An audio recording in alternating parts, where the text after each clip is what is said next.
grandma and grandpa are over the mantle, you know, and they talk about, you know, this all started because of what they did 100 years ago.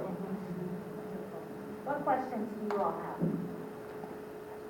Yes. I had a question earlier talking about the secrecy piece, and I wanted to hear, because, you know, we're talking about mindset so much and how much that's wrapped up in identity, where it says, you know, like, my credit score is bad, therefore I'm bad.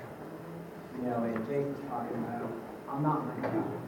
I'm bigger than my job. You know, you're not your job description. And so all of these things for me tie back to identity and like self-worth and, you know, net worth is not self-worth and all this kind of stuff, and how we think about ourselves and building growth mindsets in a coaching and facilitative process. More so, what are those strategies when we're talking to people, and we're all, you know, at different growth areas, and so you may find yourself coaching somebody else when you're not quite there yet. So like, what are those strategies to get people to, you know, back up a little bit and say, you can get there too. I don't care if you're working at McDonald's, you can get there. Like, let's get you. So what does that look like? So I was just going to say, I want to make sure everyone heard the question. So what he was basically saying is we do tie a lot of our identity into some of those external factors like credit and our ability to have ownership and things like that, which is probably the reason that we consume a lot anyway. But what are some of the strategies that take us beyond that, and especially some facilitation and some coaching strategies? So I have the pleasure of working as a coach. And in that, when you walk into my office, it's day one. We're changing some things. I don't really care what your credit score is coming in. I see credit scores all the time. Less than 10% of people in America, all the Americans, pull their credit score. So it's not that you don't know, it's that you don't understand it. So I'm about teaching you about your credit and what drives your credit.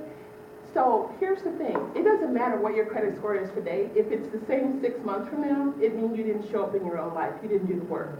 So typically, we're gonna sit down, but I'm teaching you about your credit. I'm teaching you about your finances. You're leaving with a clear action plan on what to do. Just like I had to rebuild my own credit, now we're working toward. Credit is easy. Let me tell you, it is not hard. It's daunting when you don't understand it, but once you understand credit, it is so easy to go through to rebuild. But I'm going to give you an action plan on what to do. We're going to talk about it. We're going to talk about your debt. We're going to talk about what kind of credit cards to use it, all of that. And then guess what? I'm going to call you monthly. What are you doing? This is the action plan that I gave you. Did you take out the credit card? Are you using it responsibly? So that 6 months from now, when we look at that, you should see a noticeable lift. But you have to show up in your own life in order to see that lift. And I think one of the questions too that you were talking about is how much we put into credit. Because you think about the American dream.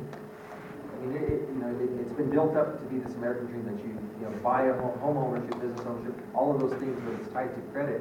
And so when you feel personally when your credit score doesn't allow you to access capital, you have the feeling, because I've been there, done that a number of times. You feel like you are failing at the American dream. You're failing at the number one thing, and then if you have family or other people that you're trying to support, you feel like you're failing them. And so, what I would just say is you got to get past that, because credit is something that you can't get over. Everybody goes through obstacles, bumps. I mean, if you look at some of the wealthiest people in the world, they have gone through bankruptcies, they have bankrupted businesses over and over again, and it really is, like Calvin Coolidge said, it's that persistence. It's what you do, it's the knowledge that you know, and it's the persistence. And so hooking up with a financial coach, it's absolutely that. And so I would just offer that don't let that drive who you are or how you look at yourself. Really think about that other people are in this situation. It's a part of life, and it's a process, and we have financial coaches and other people here that can really help you in getting past that. But the mentality is really don't look at yourself through that lens.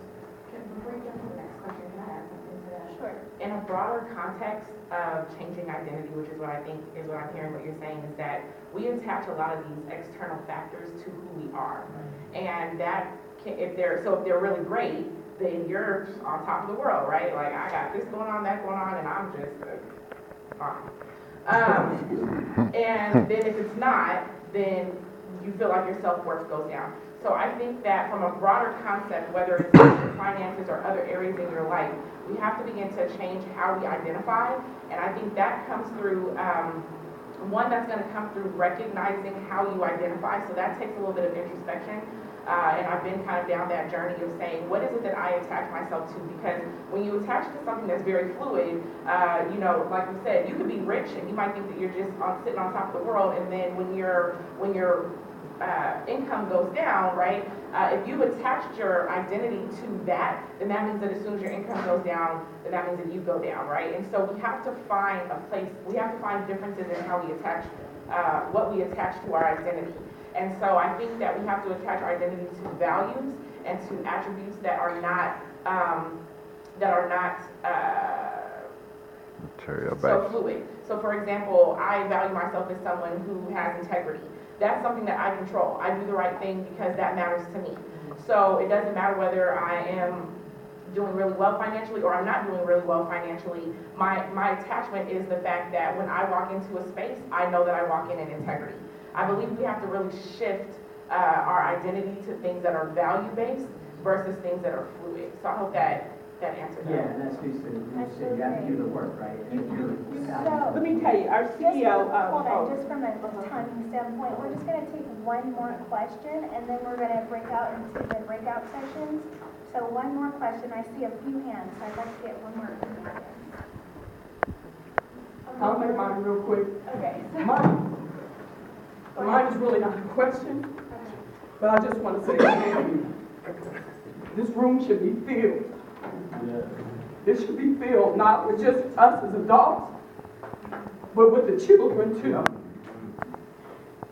And I just want to say thank you. You know, I created over $50,000 worth of debt as a young woman, 19.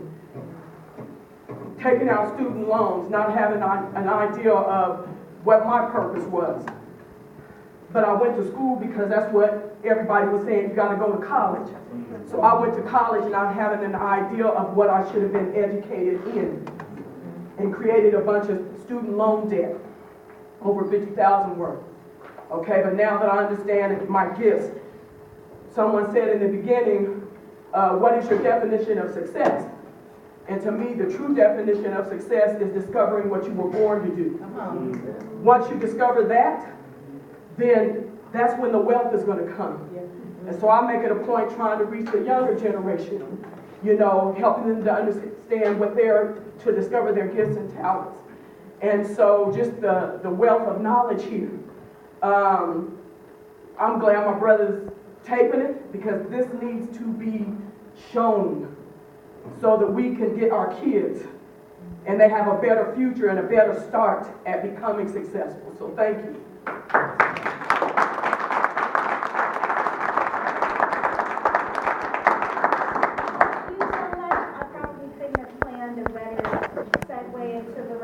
So I know that we have a lot of questions and people want to utilize these resources. So we will have a breakout session where we can continue this discussion. So any of those questions that you have, don't forget them. Okay, let's make sure that we ask. A lot of the people that are up here on the panel will also be presenting. So we are going to have, let me just talk about, did you have one thing that you wanted to say before? No.